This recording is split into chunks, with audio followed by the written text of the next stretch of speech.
The Djinn's Wife. Ian McDonald. Once there was a woman in Delhi who married a Djinn. Before the water war, that was not so strange a thing.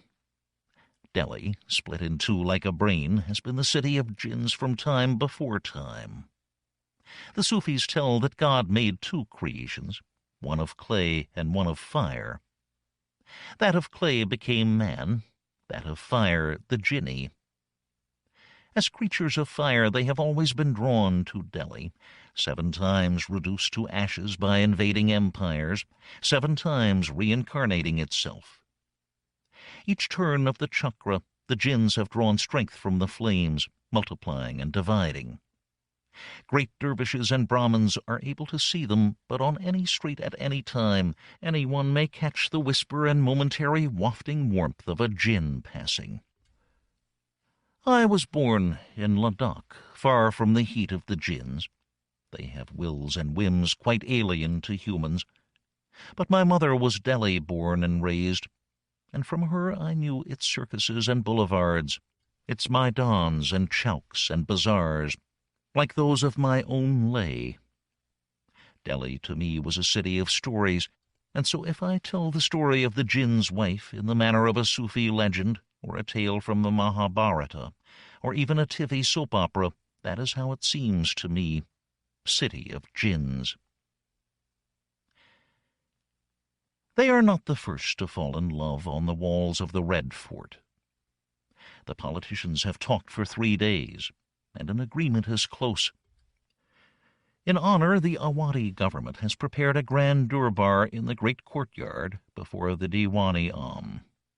All India is watching, so this spectacle is on a Victorian scale. Event planners scurry across hot bare marble, hanging banners and bunting, erecting staging, setting up sound and light systems, choreographing dancers, elephants, fireworks, and a fly-past of combat robots, dressing tables, and drilling serving staff, and drawing up so careful seating plans so that no one will feel snubbed by anyone else. All day 3-wheeler delivery drays have brought fresh flowers, festival goods, finest soft furnishings. There's a real French sommelier raving at what the simmering Delhi heat is doing to his wine plan. It's a serious conference. At stake are 250 million lives. In this second year after the monsoon failed, the Indian nations of Awad and Bharat face each other with main battle tanks, robot attack helicopters, strikeware, and tactical nuclear slow missiles on the banks of the sacred river Ganga, along 30 kilometers of staked-out sand, where Brahmins cleanse themselves and sadhus pray. The government of Awad plans a monster dam. Kunda Kadar will secure the water supply for Awad's 130 million for the next 50 years. The river downstream that flows past the sacred cities of Allahabad and Varanasi and Bharat will turn to dust. Water is life. Water is death. Bharati diplomats, human and artificial intelligence AI advisors negotiate careful deals and access rights with their rival nation, knowing one carelessly spilled drop of water will see strike robots battling like kites over the glass towers of New Delhi, and slow missiles with nano-nuke warheads in their bellies creeping on cat claws through the gullies of Varanasi. The rolling news channels clear their schedules of everything else but cricket. A deal is close. A deal is agreed. A deal will be signed tomorrow. Tonight, they've earned their durbar. And in the whirlwind of leaping hijras and parading elephants, a Kathak dancer slips away for a cigarette and a moment up on the battlements of the Red Fort. She leans against the sun-warmed stone, careful of the fine gold threadwork of her costume. Beyond the Lahore gate lies hiving Chandni Chowk. The sun, a vast blister bleeding onto the smokestacks and light farms on the western suburbs. The chhatris of the Sisganj Gurdwara, the minarets and domes of the Jama Masjid, the shikara of the Shiv temple are shadow puppet scenery against the red dust-laden sky. Above them pigeons storm and dash, wings wheezing. Black kites rise on the thermals above Old Delhi's thousand rooftops. Beyond them, a curtain wall taller and more imposing than any built by the Mughals, stand the corporate towers of New Delhi. Hindu temples of glass and construction diamond stretch to fantastical spiring heights, twinkling with stars and aircraft warning lights. A whisper inside her head. Her name, accompanied by a spray of sitar, the call tone of her palmer, transduced through her skull into her auditory center by the subtle hook curled like a piece of jewelry behind her ear. "I'm just having a quick beady break. Give me a chance to finish it," she complains, expecting Pran, the choreographer, a famously tetchy third-sex newt. Then, for the gold-lit dust rises before her up into a swirl, like a dancer made from ash. A djinn. The thought hovers on her caught breath. Her mother, though Hindu, devoutly believed in the jinni, in any religion supernatural creatures with a skill for trickery.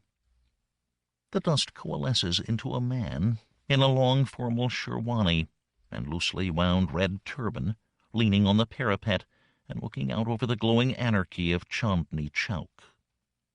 He is very handsome, the dancer thinks, hastily stubbing out her cigarette and letting it fall in an arc of red embers over the battlements. It does not do to smoke in the presence of the great diplomat A.J. Rao. "You needn't have done that on my account, Esha," A.J. Rao says, pressing his hands together in a namaste. "It's not as though I can catch anything from it." Esha returns the greeting, wondering if the stage crew down in the courtyard was watching her salute empty air. All Awad knows those filmy star features. A.J. Rao, one of Bharat's most knowledgeable and tenacious negotiators. No, she corrects herself. All Awad knows are pictures on a screen. Pictures on a screen. Pictures in her head. A voice in her ear. An AI. "You know my name?" "I am one of your greatest admirers." Her face flushes. A waft of stifling heat spun off from the vast palace's microclimate, Esha tells herself. Not embarrassment. Never embarrassment. "But I'm a dancer, and you are an artificial intelligence." "That I am." "Is this some new anti-AI legislation that we can't appreciate dance?" He closes his eyes. "Ah, I'm just watching the marriage of Radha and Krishna again." But he has her vanity now. "Which performance?" "Star Arts Channel. I have them all. I must confess, I often have you running in the background while I'm in negotiation. But please don't mistake me. I never tire of you."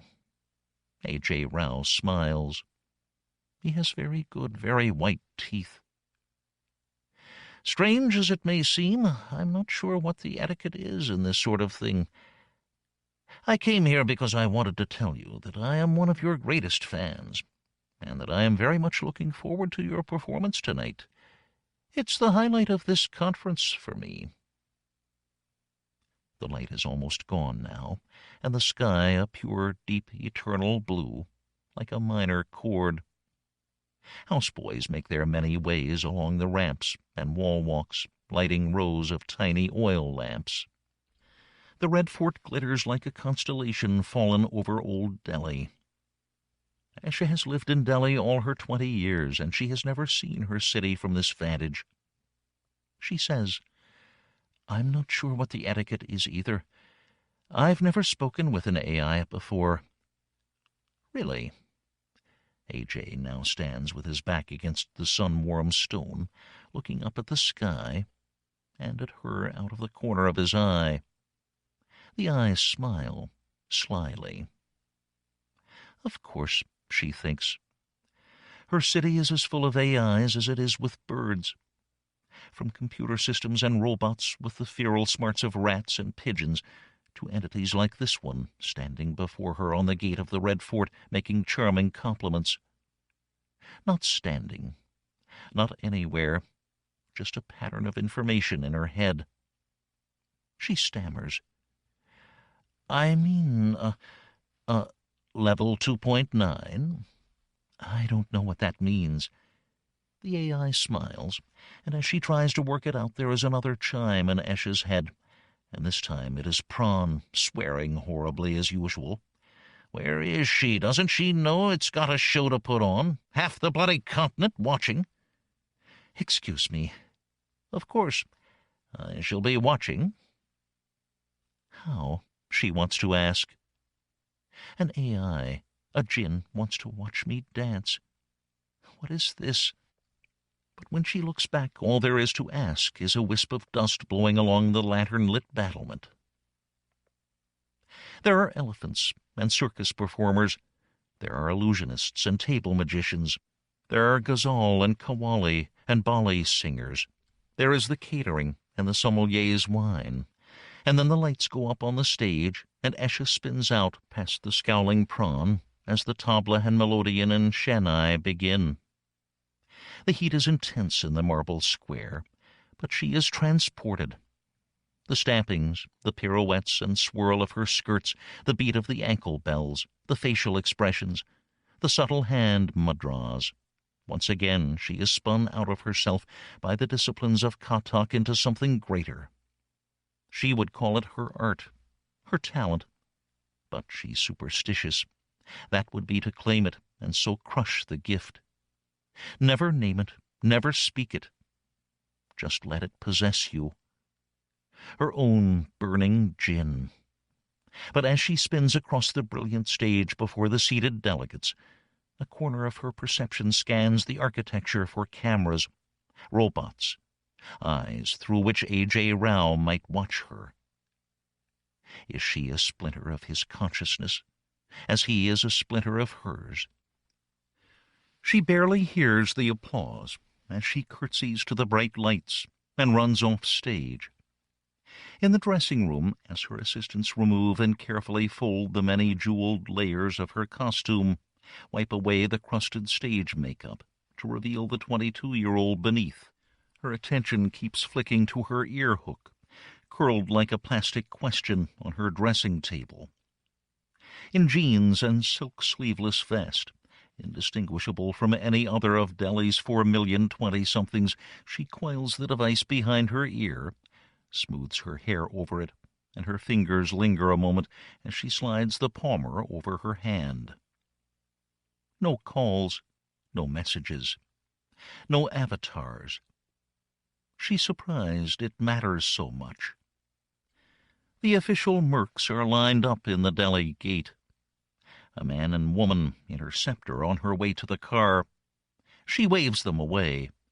I don't do autographs. Never after a performance. Get out, get away, quick and quiet. Disappear into the city. The man opens his palm to show her a warrant badge. We'll take this car. It pulls out from the line and cuts in, a cream-colored high-mark Maruti.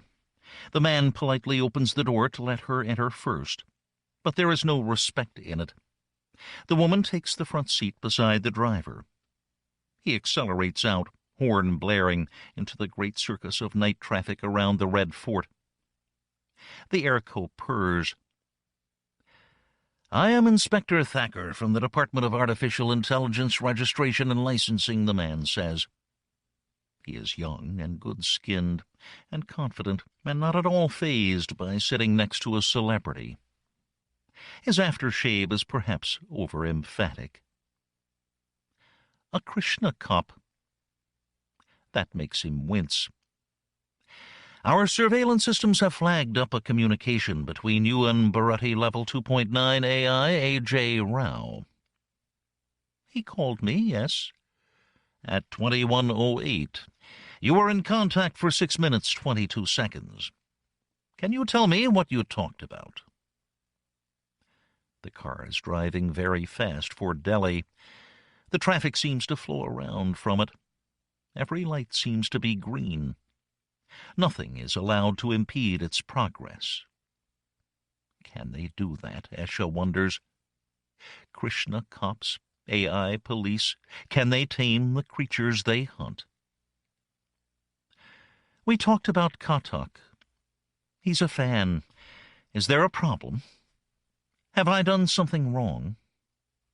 No, nothing at all, Ms., but you do understand with a conference of this importance. On behalf of the department, I apologize for the unseemliness. Ah, here we are. They've brought her right to her bungalow.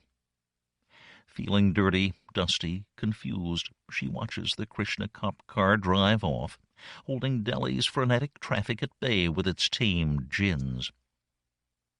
She pauses at the gate. She deserves a moment to come out from the performance, that little step way so you can turn round and look back at yourself and say, "Yeah, Esha Rator." The bungalow is unlit, quiet. Nita and Priya will be out with their wonderful fiancés, talking wedding gifts and guest lists and how hefty a dowry they can squeeze from their husbands-to-be's families. They're not her sisters, though they share the classy bungalow. No one has sisters any more in Awad, or even Bharat. No one of Esha's age, though she's heard the balance is being restored. Daughters are fashionable.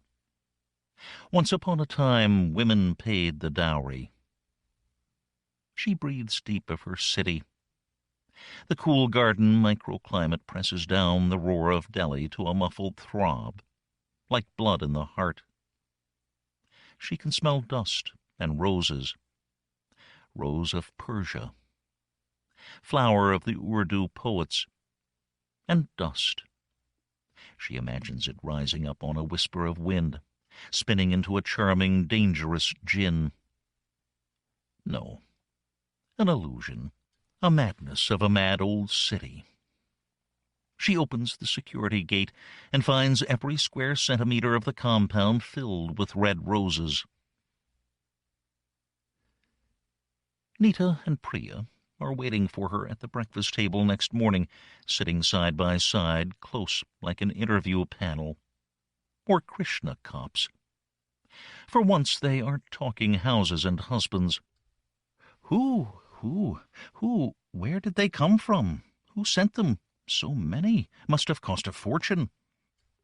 Puri, the housemaid, brings Chinese green chai that's good against cancer. The sweeper has gathered the bouquets into a pile at one end of the compound. The sweetness of their perfume is already tinged with rot. He's a diplomat. Nita and Priya only watch Town and Country and the Chatti channels, but even they must know the name of A.J. Rao. So she half lies. A Bharati diplomat. Their mouths go, ooh, then ah, as they look at each other. Nita says, "You have to bring him." "To our Durbar," says Priya. "Yes, our Durbar," says Nita. They've talked, gossiped, planned little else for the past 2 months. Their grand joint engagement party, where they show off to their as yet unmarried girlfriends and make all the single men jealous. Esha excuses her grimace with the bitterness of the health tea. He's very busy. She doesn't say busy man. She cannot even think why she is playing these silly, girly secrecy games. An AI called her at the Red Fort to tell her it admired her. Didn't even meet her. There was nothing to meet. It was all in her head. I don't even know how to get in touch with him. They don't give their numbers out. He's coming, Nita and Priya insist. She can hardly hear the music for the rattle of the old air-co, but sweat runs down her sides, along the waistband of her Adidas tights, to gather in the hollow of her back and slide between the taut curves of her ass. She tries it again across the Guruna's practice floor. Even the ankle bells sound like lead. Last night she touched the 3 heavens. This morning she feels dead. She can't concentrate. and that little lofta prawn knows it, swishing at her with its cane and gobbing out wads of chewed pawn and mealy eunuch curses. Eh, less staring at your Palmer, more Madras, decent Madras. You'd jerk my dick if I still had one. Embarrassed that Prawn has noted something she was not conscious of herself. Ring, call me. Ring, call me. Ring, take me out of this. She fires back, if you ever had one. Prawn slashes its keen at her legs, catches the back of her calf a sting. Fuck you, Hitra. Esha snatches up towel bag Palmer, hooks the earpiece behind her long, straight hair. No point changing. The heat out there will soak through anything in a moment. I'm out of here. Prawn doesn't call after her. It's too proud. Little freak monkey thing, she thinks. How is it a newt is an it, but an incorporeal AI is a he? In the legends of old Delhi, djinns are always he. Memsahib Rator? The chauffeur is in full dress and boots. His only concession to the heat is his shades. In bra top and tights and bare skin, she's melting. The vehicle is fully air-conditioned, Memsahib. The white leather upholstery is so cool her flesh recoils from its skin. This isn't the Krishna cops. No, Memsahib. The chauffeur pulls out into the traffic. It's only as the security locks clunk she thinks, oh, Lord Krishna, they could be kidnapping me. Who sent you? There's glass too thick for her fists between her and the driver. Even if the doors weren't locked, a tumble from the car at this speed in this traffic would be too much for even a dancer's lithe reflexes. And she's lived in Delhi all her life, Basti to bungalow, but she doesn't recognize these streets, this suburb, that industrial park. Where are you taking me? Memsahib, where I am not permitted to say, for that would spoil the surprise. But I am permitted to tell you that you are the guest of A.J. Rao. The Palmer calls her name as she finishes freshening up with bottled Kinley from the car bar. Hello. Kicking back deep into the cool, cool white leather like a filmy star. She is a star with a bar in a car. Audio only. I trust the car is acceptable. The same smooth, suave voice. She can't imagine any opponent being able to resist that voice in negotiation. It's wonderful, very luxurious, very high status. She's out in the Bastis now, slums deeper and meaner than the ones she grew up in. Newer. The newest ones always look the oldest. Boys chug past on a homebrew chalked up they've scavenged from tractor parts. The cream Lex carefully detours around emaciated cattle, with angular hips jutting through stretched skin like engineering. Everywhere, drought dust lies thick on the crazed hardtop. This is a city of stairs. Aren't you supposed to be at the conference? A laugh inside her auditory center. Oh, I am hard at work winning water for Bharat, believe me. I am nothing if not an assiduous civil servant. You're telling me you're there and here? Oh, it's nothing for us to be in more than one place at the same time. There are multiple copies of me, and subroutines. So which is the real you? They are all the real me. In fact, not one of my avatars is in Delhi at all. I am distributed over a series of Dharma cores across Varanasi and Patna. He sighs. It sounds close and weary and warm as a whisper in her ear. You find it difficult to comprehend a distributed consciousness. It is every bit as hard for me to comprehend a discrete mobile consciousness. I can only copy myself through what you call cyberspace, which is the physical reality of my universe. But you move through dimensional space and time. So which one of you loves me, then? The words are out, wild, loose, and unconsidered. I mean, as a dancer, that is. She's filling, gabbling. Is there one of you that particularly appreciates katok? Polite words, like you'd say to an industrialist or a hopeful lawyer at one of Nita and Priya's hideous matchmaking soirees. Don't be forward. No one likes a forward woman. This is a man's world now. But she hears glee bubble in A.J. Rao's voice. Why, all of me, and every part of me, Esha. Her name. He used her name. It's a shitty street of pie dogs and men lounging on charpoys, scratching themselves. But the chauffeur insists. Here, this way, Memsab. She picks her way down a gully lined with unsteady minarets of old car tires. Burning ghee and stale urine reek the air. Kids mob the Lexus, but the car has A.J. Rao levels of security.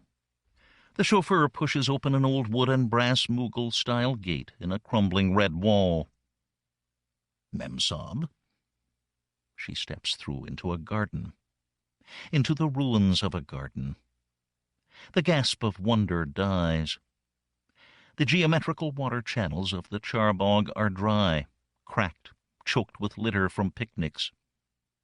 The shrubs are blousy and overgrown, the plant borders ragged with weeds. The grass is scabbed brown with drought burn. The lower branches of the trees have been hacked away for firewood. As she walks toward the crack-roofed pavilion at the center where paths and water channels meet, the gravel beneath her thin shoes is crazed into rivulets from past monsoons. Dead leaves and fallen twigs cover the lawns. The fountains are dry and silted. Yet families stroll pushing baby buggies, children chase balls. Old Islamic gentlemen read the papers and play chess.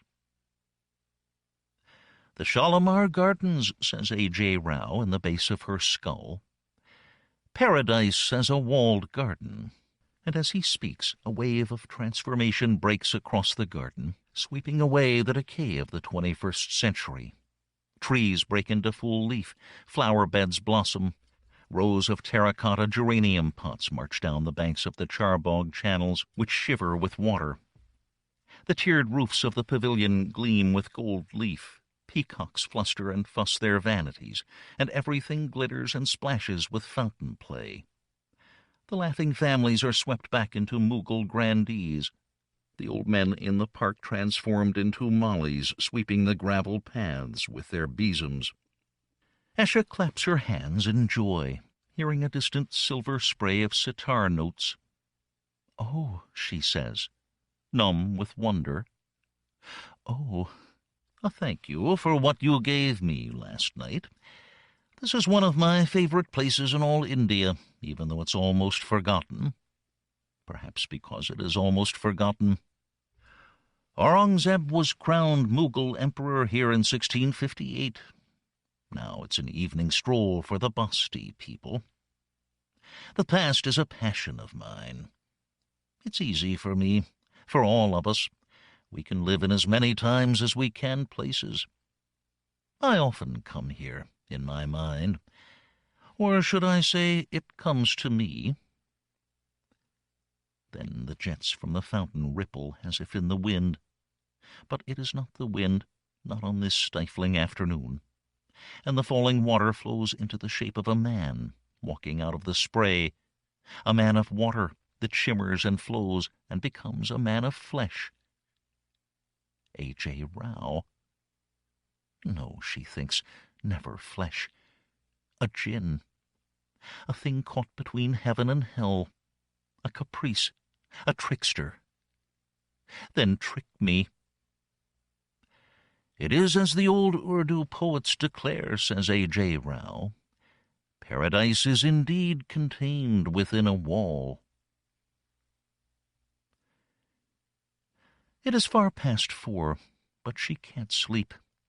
She lies naked, shameless, but for the hook behind her ear, on top of her bed with the window slats open and the ancient air code chugging, fitful in the periodic brownouts. It is the worst night yet. The city gasps for air. Even the traffic sounds beaten tonight. Across the room, Her palmer opens its blue eye and whispers her name, Esha. She's up, kneeling on the bed, hand to hook, sweat beading her bare skin. I'm here. A whisper. Nita and Priya are a thin wall away on either side. It's late, I know. I'm sorry. She looks across the room into the Palmer's camera. It's all right. I wasn't asleep. A tone in that voice. What is it? The mission is a failure. She kneels in the center of the big antique bed. Sweat runs down the fold of her spine. The conference? What happened? She whispers. He speaks in her head. It fell over one point, one tiny trivial point, but it was like a wedge that split everything apart until it all collapsed. The Awadis will build their dam at Kunda Kadar, and they will keep their holy Gunga water for Awad. My delegation is already packing. We will return to Varanasi in the morning. Her heart kicks. Then she curses herself. Stupid, romantic girlie. He is already in Varanasi as much as he is here, as much as he is at the Red Fort, assisting his human superiors. I'm sorry. Yes, he says. That is the feeling. Was I overconfident in my abilities? People will always disappoint you. A wry laugh in the dark of her skull. How very disembodied of you, Esha. Her name seems to hang in the hot air like a cord. Will you dance for me? What, here? Now? Yes. I need something embodied, physical. I need to see a body move, a consciousness dance through space and time as I cannot. I need to see something beautiful. Need. A creature with the powers of a god needs. But Esha's suddenly shy, covering her small taut breasts with her hands. Music, she stammers. I can't perform without music. The shadows at the end of the bedroom thicken into an ensemble. 3 men bent over tabla, sarangi, and bansuri. Esha gives a little shriek and ducks back to the modesty of her bed cover. They cannot see you. They don't even exist except in your head. And even if they were flesh, they would be so intent on their contraptions of wire and skin they would not notice. Terrible driven things, musicians. I've incorporated a copy of a sub-AI into myself for this night, A.J. Rao says. A level 1.9 composition system. I supply the visuals. You can swap bits of yourself in and out, Esha asks. The tabla player has started a slow Natatari tap beat on the Dayan drum. The musicians nod at each other. Counting. They will be counting. It's hard to convince herself Nita and Priya can't hear. No one can hear but her. And A.J. Rao. The sarangi player sets his bow to the strings. The bansuri lets loose a snake of fluting notes. A sangeet, but not one she has ever heard before. It's making it up. It's a composition AI. Do you recognize the sources? Krishna and the gopis. One of the classic Kathak themes, Krishna's seduction of the milkmaids with his flute, the bansuri, most sensual of instruments. She knows the steps, feels her body anticipating the moves. Will you dance, lady? And she steps with the potent grace of a tiger from the bed onto the grass matting of her bedroom floor, into the focus of the palmer. Before she had been shy, silly, girly. Not now. She has never had an audience like this before. A lordly Djinn. In pure hot silence, she executes the turns and stampings and bows of the 108 gopis, bare feet kissing the woven grass. Her hands shape madras, her face the expressions of the ancient story. Surprise, coyness, intrigue, arousal. Sweat courses luxuriously down her naked skin. She doesn't feel it. She is clothed in movement and night. Time slows. The stars halt in their arc over Great Delhi. She can feel the planet breathe beneath her feet. This is what it was for. All those dawn risings, all those bleeding feet, those slashes of Prawn's cane, those lost birthdays, that stolen childhood. She dances until her feet bleed again into the rough weave of the matting, until every last drop of water is sucked from her and turned into salt. But she stays with the tabla, the beat of Dion and Bion. She is the milkmaid by the river, seduced by a god. A.J. Rao did not choose this Kathak wantonly. And then the music comes to its ringing end, and the musicians bow to each other and disperse into golden dust, and she collapses, exhausted as never before from any other performance, onto the end of her bed. Light wakes her. She is sticky, naked, embarrassed. The house staff could find her, and she's got a killing headache. Water, water. Joints, nerves, sinews plead for it.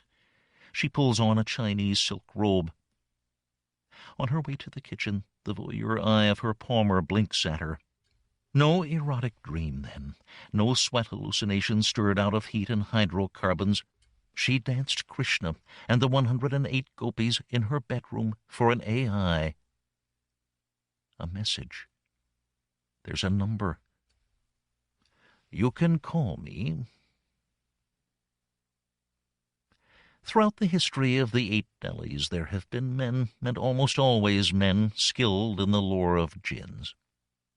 They are wise to their many forms, and can see beneath the disguises they wear on the streets, donkey, monkey, dog, scavenging kite, to their true selves.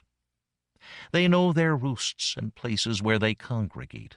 They are particularly drawn to mosques, and know that unexplained heat as you push down a gully behind the Jama Masjid is djinns, packed so tight you can feel their fire as you move through them.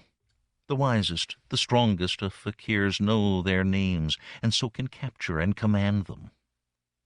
Even in the old India, before the break-up into Awad and Bharat and Rajputana and the United States of Bengal, there were saints who could summon djinns to fly them on their backs from one end of Hindustan to the other in a night. In my own lay there was an aged Sufi who cast 108 djinns out of a troubled house, 27 in the living room, 27 in the bedroom, and 54 in the kitchen. With so many djinns there was no room for anyone else. He drove them off with burning yogurt and chilies, but warned, do not toy with djinns, for they do nothing without a price, and though that may be years in the asking, ask it they surely will. Now there is a new race jostling for space in their city. The AIs. If the Jinni are the creation of fire and men of clay, these are the creation of word. 50 million of them swarm Delhi's boulevards and chowks, routing traffic, trading shares, maintaining power and water, answering inquiries, telling fortunes, managing calendars and diaries, handling routine legal and medical matters, performing in soap operas, sifting the septillion pieces of information streaming through Delhi's nervous system each second. The city is a great mantra. From routers and maintenance robots with little more than animal intelligence. Each animal has intelligence enough. Ask the eagle or the tiger, to the great level 2.9s that are indistinguishable from a human being 99.99% of the time.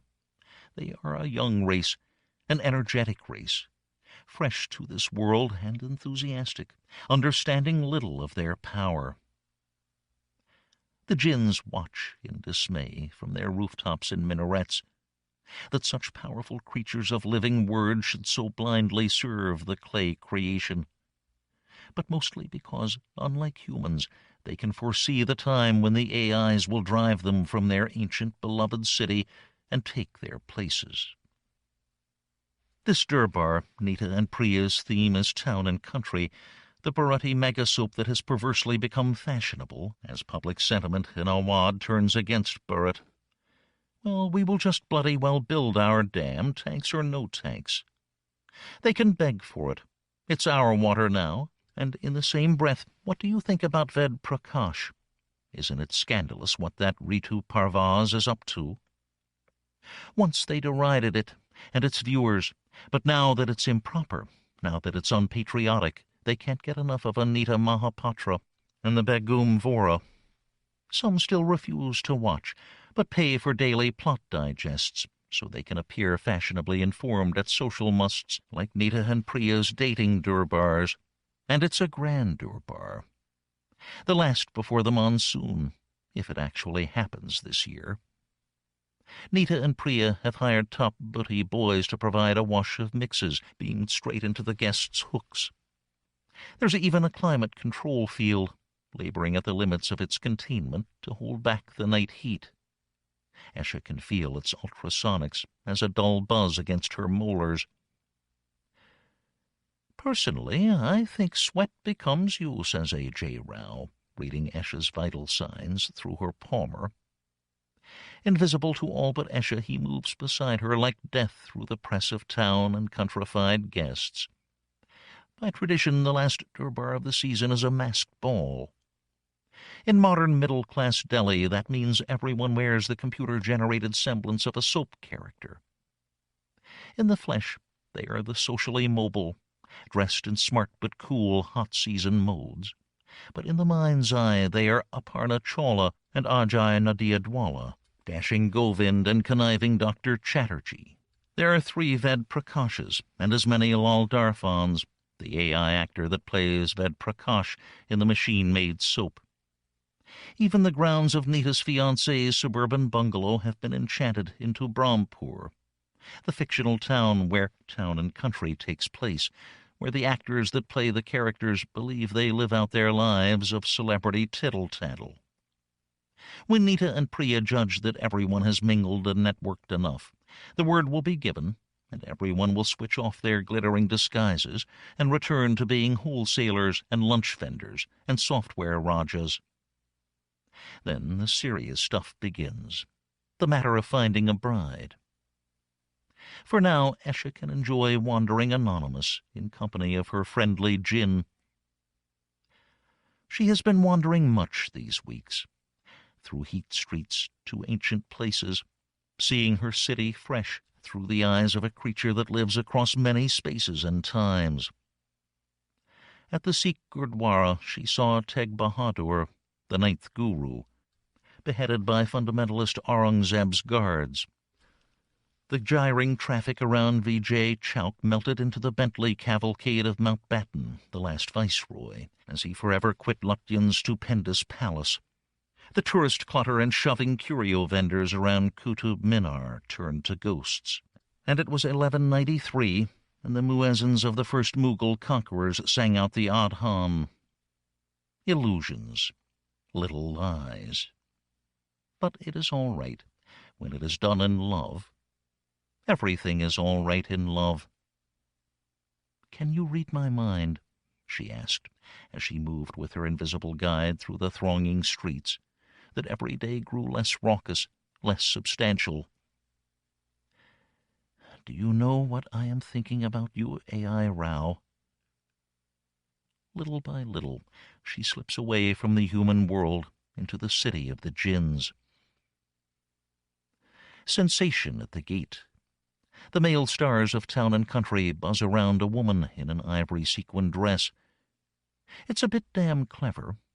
She's come as Yana Mitra, freshest, fittest, fastest Bali sing star. And Bali girlies, like Kathak dancers, are still meat and ego, though Yana, like every item singer, has had her computer avatar guest on T&C. A.J. Rao laughs. If they only knew. Very clever. What better disguise than to go as yourself, It really is, Yana Mitra. Esha Ratur, what's the matter? Where are you going? Why do you have to ask? Don't you know everything? Then you know it's hot and noisy, and the ultrasonics are doing my head, and the yap, yap, yap is going right through me, and they're all only after one thing. Are you married? Are you engaged? Are you looking? And I wish I hadn't come. I wish I'd just gone out somewhere with you, and that dark corner under the gulmahar bushes by the butty rig looks like the place to get away from all the stupid, stupid people. Nita and Priya, who know her disguise, shout over, So, Esha, are we finally going to meet that man of yours? He's already waiting for her among the golden blossoms. Djinns travel at the speed of thought. What is it? What's the matter? She whispers, You know, sometimes I really wish you could get me a drink. Why, certainly. I will summon a waiter. No! Too loud. Can't be seen talking to the bushes. No, I mean, hand me one. Just hand me one. But he cannot, and never will. She says, I started when I was 5. Did you know that? Oh, you probably did. You know everything about me. But I bet you didn't know how it happened. I was playing with the other girls, dancing round the tank, when this old woman from the Gharana went up to my mother and said, I will give you 100,000 rupees if you give her to me. I will turn her into a dancer, maybe, if she applies herself, a dancer famous through all of India. And my mother said, Why her? And do you know what that woman said? Because she knows rudimentary talent for movement, but mostly because you were willing to sell her to me for 1 lakh rupees. She took the money there and then, my mother. The old woman took me to the Gharana. She had once been a great dancer, but she got rheumatism and couldn't move, and that made her bad. She used to beat me with lathis. I had to be up before dawn to get everyone chai and eggs.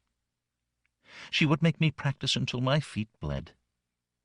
They would hold up my arms in slings to perform the madras until I couldn't put them down again without screaming.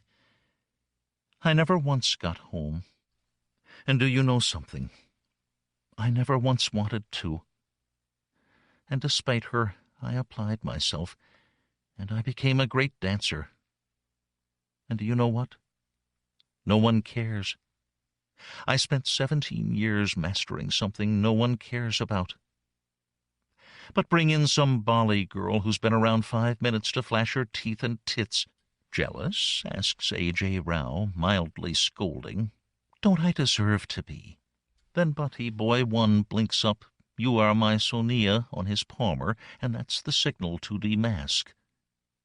Yana Mitra claps her hands in delight and sings along as all around her glimmering soapy stars dissolve into mundane accountants and engineers and cosmetic nanosurgeons, and the pink walls and roof gardens and thousand stars of old Brahmpur melt and run down the sky. It's seeing them, exposed in their naked need, melting like that soap world before the sun of celebrity, that calls back the madness Esha knows from her childhood in the Gharana. The brooch makes a piercing, ringing chime against the cocktail glass she has snatched from a waiter. She climbs up onto a table. At last, that Bali bitch shuts up. All eyes are on her. Ladies, but mostly gentlemen, I have an announcement to make. Even the city behind the sound curtain seems to be holding its breath. I am engaged to be married. Gasps, oohs, polite applause. Who is she? Is she on TV? Isn't she something arty? Nita and Priya are wide-eyed at the back. I'm very, very lucky because my husband-to-be is here tonight. In fact, he's been with me all evening. Oh, silly me. Of course, I forgot. Not all of you can see him. Darling, would you mind? Gentlemen and ladies, would you mind slipping on your hooks for just a moment? I'm sure you don't need any introduction to my wonderful, wonderful fiancé, A.J. Rao. And she knows from the eyes The mouths, the low murmur that threatens to break into applause, then fails, then is taken up by Nita and Priya to turn into a decorous ovation, that they can all see Rao as tall and elegant and handsome as she sees him, at her side, hand draped over hers. She can't see that Bali girl anywhere. He's been quiet all the way back in the fut-fut. He's quiet now in the house. They're alone. Nita and Priya should have been home hours ago, but Esha knows they're scared of her. You're very quiet. This to the coil of cigarette smoke rising up toward the ceiling fan as she lies on her bed. She'd love a beady. A good dirty street smoke for once, not some big-name Western brand. We were followed as we drove back after the party. An AI aircraft surveilled your fut-fut. A network analysis AI system sniffed at my router net to try to track this comm channel. I know for certain street cameras were tasked on us. The Krishna cop who lifted you after the Red Fort Durbar was at the end of the street. He is not very good at subterfuge. Esha goes to the window to spy out the Krishna cop, call him out, demand of him what he thinks he's doing. He's long gone, says Rao. They have been keeping you under light surveillance for some time now. I would imagine your announcement has upped your level. They were there. As I said, light surveillance. It's scary, but exciting. Down in the deep Muladhara chakra, a red throb above her yoni. Scary sexy. That same lift of red madness that made her blurt out that marriage announcement. It's all going so far, so fast. No way to get off now. You never gave me the chance to answer, says AI Rao. Can you read my mind? Esha thinks at the Palmer. No, but I share some operating protocols with scripting AIs for town and country. In a sense, they are a low-order part of me. They have become quite good predictors of human behavior. I'm a soap opera. Then she falls back onto the bed and laughs, and laughs and laughs until she feels sick, until she doesn't want to laugh any more, and every guffaw is a choke, a lie, spat up at the spy machines up there beyond the lazy fan that merely stirs the heat, turning on the huge thermals that spire up from Delhi's colossal heat island, a conspiracy of Djinns. Esha, A.J. Rao says, closer than he has ever seemed before. Lie still. She forms the question, why? And hears the corresponding whisper inside her head, hush, don't speak. In the same instant, the chakra globe bursts like a yolk and leaks heat into her yoni. Oh, she says. Oh, her clitoris is singing to her. Oh, oh, oh, oh. How? Again, the voice, huge inside her head, inside every part of her. Shh. Building, building. She needs to do something. She needs to move, needs to rub against the day-warmed, scented wood of the big bed. Needs to get her hand down there. Hard, hard, hard. No, don't touch, chides A.J. Rao, and now she can't even move. She needs to explode. She has to explode. Her skull can't contain this. Her dancer's muscles are pulled tight as wires. She can't take much more. No, no, no. Yes, yes, yes, she's shrieking now, tiny little shrieks, beating her fists on the bed, but it's just spasm. Nothing will obey her, and then it's explosion, bam, and another one before that one has even faded. Huge, slow explosions across the sky, and she's cursing and blessing every god in India. Ebbing now, but still shock after shock, one on top of the other. Ebbing now. Ebbing. Ooh. Oh, What? Oh, wow. How? The machine you wear behind your ear can reach deeper than words and visions, says A.J. Rao. So, are you answered? What? The bed is drenched in sweat. She's sticky, dirty, needs to wash, change clothes, move, but the afterglows are still fading. Beautiful, beautiful colors. The question you never gave me the chance to answer. Yes, I will marry you. Stupid, vain girl. You don't even know what caste he is. Mata Maduri smokes 80 a day through a plastic tube hooked from the respirator unit into a grommet in her throat. She burns through them 3 at a time. Bloody machine scrubs all the good out of them, she says. Last bloody pleasure I have. She used to bribe the nurses, but they bring her them free now, out of fear of her temper that grows increasingly vile as her body surrenders more and more to the machines. Without pause for Esha's reply, a flick of her whim whips the life support chair round and out into the garden. Can't smoke in there. No fresh air. Esha follows her out onto the raked gravel of the formal charbog. No one marries in caste any more. Don't be smart, stupid girl. It's like marrying a Muslim or even a Christian. Lord Krishna protect me. You know fine what I mean. Not a real person. There are girls younger than me marrying trees or even dogs. So bloody clever. That's up in some god-awful shithole like Bihar or Rajputana, and anyway, those are gods. Any fool knows that.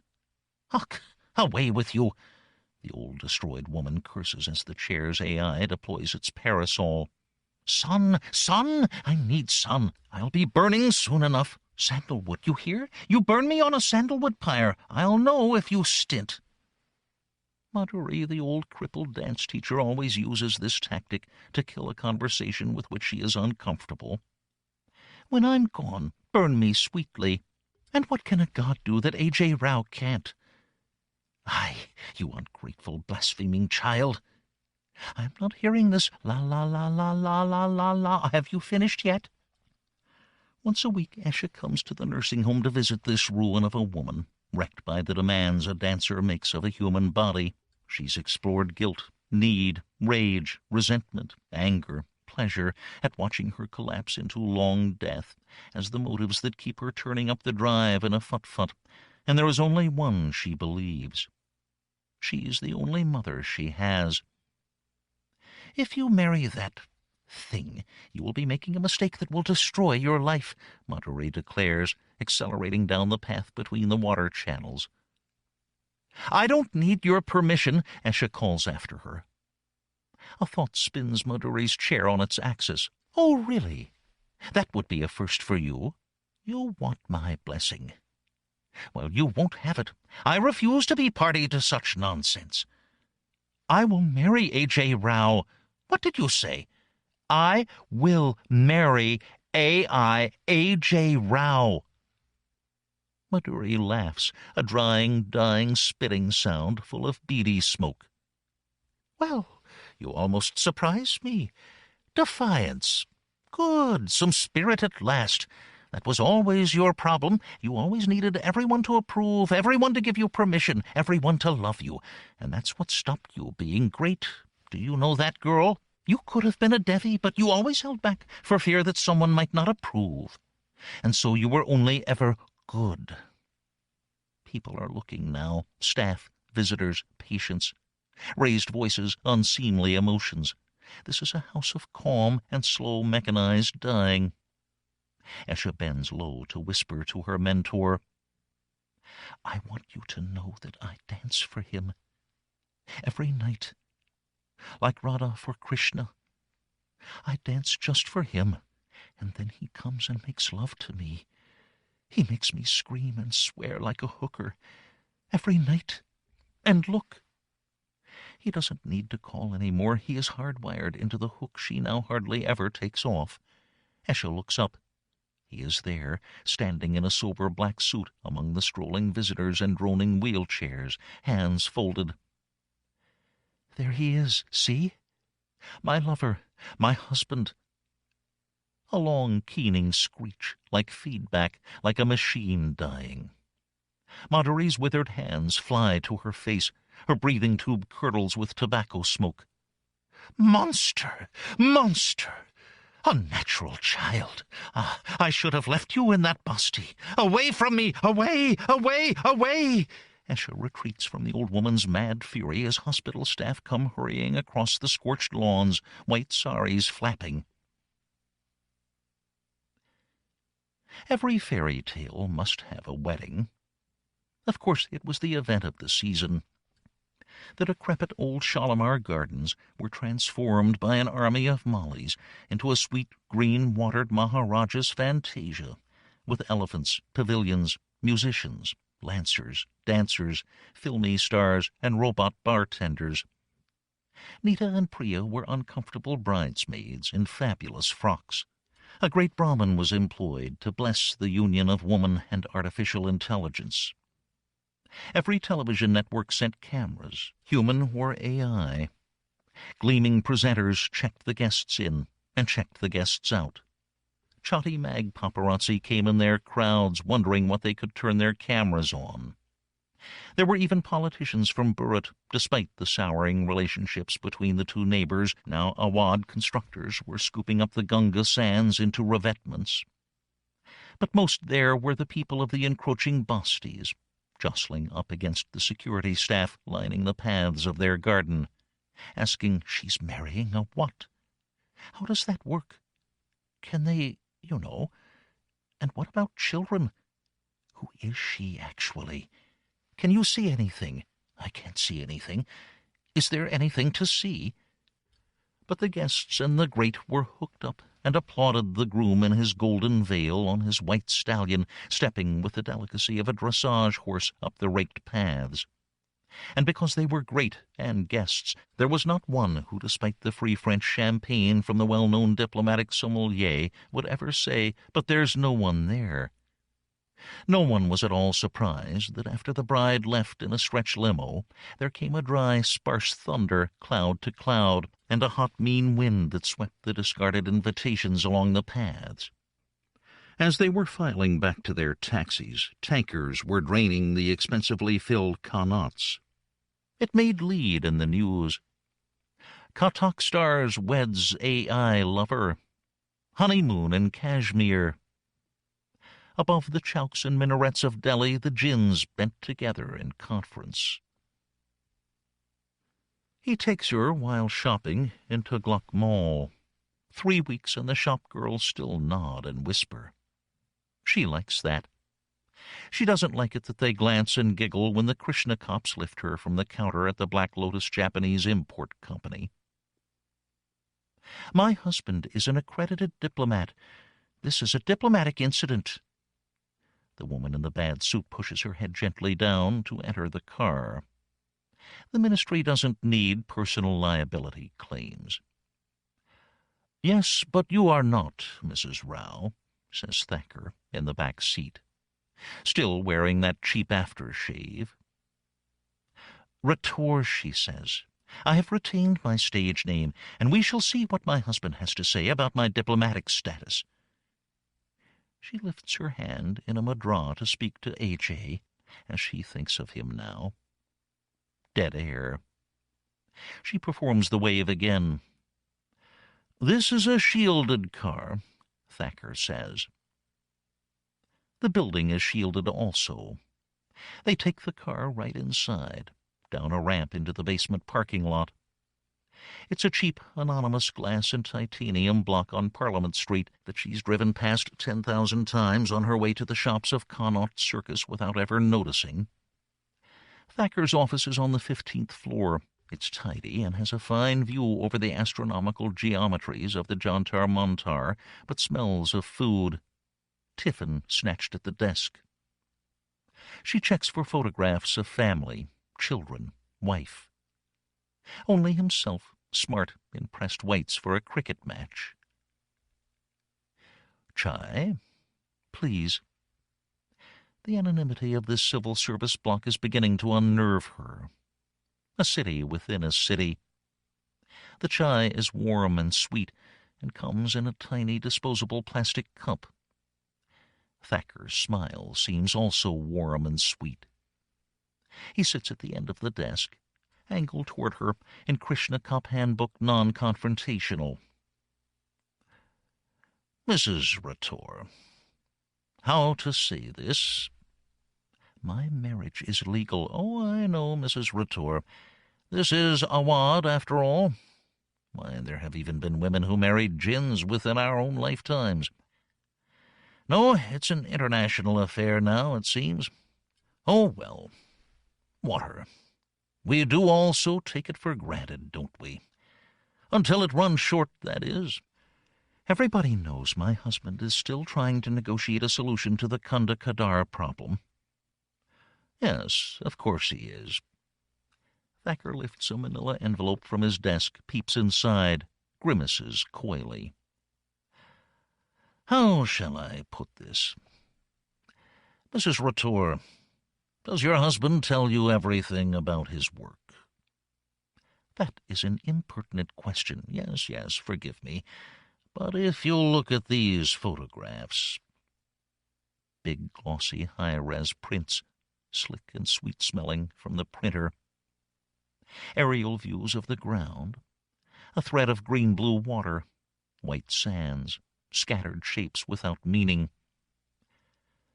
"This means nothing to me." "I suppose it wouldn't.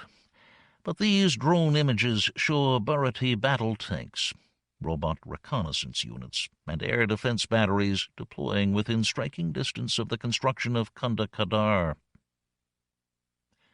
And it feels as if the floor has dissolved beneath her, and she is falling through a void so vast it has no visible reference points other than the sensation of her own falling. "My husband and I don't discuss work." "Of course. Oh, Mrs. Rator, you've crushed your cup. Let me get you another one." He leaves her much longer than it takes to get a shot of chai from the wallah. When he returns, he asks casually, "Have you heard of a thing called the Hamilton Acts?" "I'm sorry, I thought in your position you would, but evidently not. Basically, it's a series of international treaties originated by the United States, limiting the development and proliferation of high-level artificial intelligences. Most specifically, the hypothetical Generation 3. No? Did he not tell you any of this?" Mrs. Rator, in her Italian suit, folds her ankles one over the other and thinks, this reasonable man can do anything he wants here. Anything. "As you probably know, we grade and license AIs according to levels. These roughly correspond to how convincingly they pass as human beings. A level 1 has basic animal intelligence, enough for its task, but would never be mistaken for a human. Many of them can't even speak. They don't need to. A level 2.9, like your husband, he speeds over the word, like the wheel of a Shatabdi Express over the gap in a rail, is human-like to a 5 percentile. A Generation 3 is indistinguishable in any circumstances from a human. In fact, their intelligences may be many millions of times ours, if there is any meaningful way of measuring that. Theoretically, we could not even recognize such an intelligence. All we would see would be the Generation 3 interface, so to speak. The Hamilton Acts simply seek to control technology that could give rise to a Generation 3 AI. Mrs. Rator, we believe sincerely that the Generation 3s pose the greatest threat to our security as a nation and as a species that we have ever faced." "And my husband."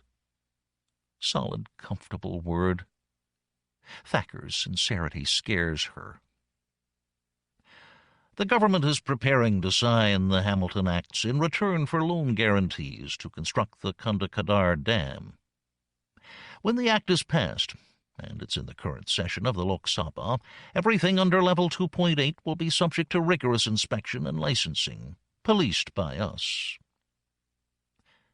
"And over level 2.8? Illegal, Mrs. Ratour. They will be aggressively erased. Esha crosses and uncrosses her legs. She shifts on the chair. Thacker will wait forever for her response. What do you want me to do?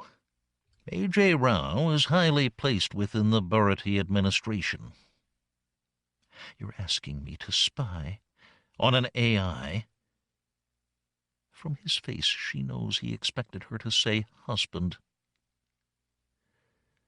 We have devices. Taps. They would be beneath the level of AI Rao's consciousness. We can run them into your hook. We are not all blundering plods in the department. Go to the window, Mrs. Ratour. Esha touches her fingers lightly to the climate-cooled glass, polarized dusk against the drought light. Outside, the smog haze says heat. Then she cries and drops to her knees in fear. The sky is filled with gods, rank upon rank, tier upon tier, rising up above Delhi in a vast helix, huge as clouds, as countries, until at the apex the Trimurti, the Hindu trinity of Brahma, Vishnu, Siva, look down like falling moons. It is her private Ramayana, the titanic Vedic battle order of gods arrayed across the troposphere. She feels Thacker's hand help her up. Forgive me, that was stupid, unprofessional. I was showing off. I wanted to impress you with the AI systems we have at our disposal. His hand lingers a moment more than gentle, and the gods go out all at once. She says, Mr. Thacker, would you put a spy in my bedroom, in my bed, between me and my husband? That's what you're doing if you tap into the channels between me and A.J. Still, the hand is there as Thacker guides her to her chair, offers cool water. I only ask because I believe I am doing something for this country. I take pride in my job. In some things I have discretion, but not when it comes to the security of the nation. Do you understand? Esha twitches into dancer's composure, straightens her dress, checks her face. Then the least you can do is call me a car. That evening she whirls to the Tabla and Chennai, across the day-warmed marble of a Jaipuri palace, Diwan-i-Am, aflame among the twilit pillars. The audience is dark, huddles on the marble, hardly daring even to breathe. Among the lawyers, politicians, journalists, cricket stars, moguls of industry are the managers who have converted this Rajput palace into a planetary class hotel, and any numbers of chatty celebs. None so chatty, so celeby as Esha Ratour. Pran can cherry-pick the bookings now. She's more than a 9-day, even a 9-week wonder. Esha knows that all her rapt watchers are hooked up, hoping for a ghost glimpse of her Djinn husband dancing with her through the flame-shadowed pillars. Afterward, as it carries her armfuls of flowers back to her suite, Pran says, You know, I'm going to have to up my percentage. You wouldn't dare, Esha jokes. Then she sees the bare fear on the newt's face. It's only a wash, a shadow, but it's afraid. Nita and Priya had moved out of the bungalow by the time she returned from Dal Lake. They've stopped answering her calls. It's 7 weeks since she last went to see Maduri. Naked, she sprawls on the pillows in the filigree light stone jaroka.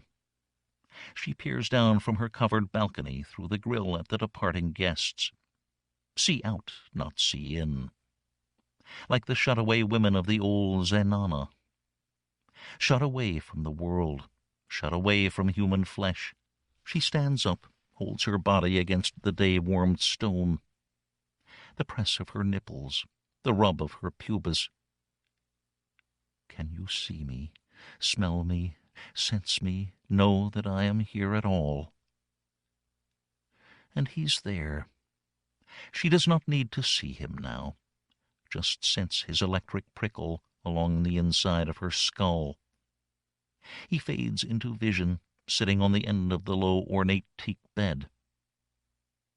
He could as easily materialize in mid-air in front of her balcony, she thinks.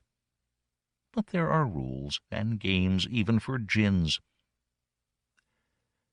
You seem distracted, Hart. He's blind in this room, no camera eyes observing her in her jeweled skin. But he observes her through a dozen senses, myriad feedback loops through her hook. I'm tired. I'm annoyed. I wasn't as good as I should have been. Yes, I thought that too. Was it anything to do with the Krishna cops this afternoon? Esha's heart races. He can read her heartbeat. He can read her sweat. He can read the adrenaline and noradrenaline balance in her brain. He will know if she lies. Hide a lie inside a truth.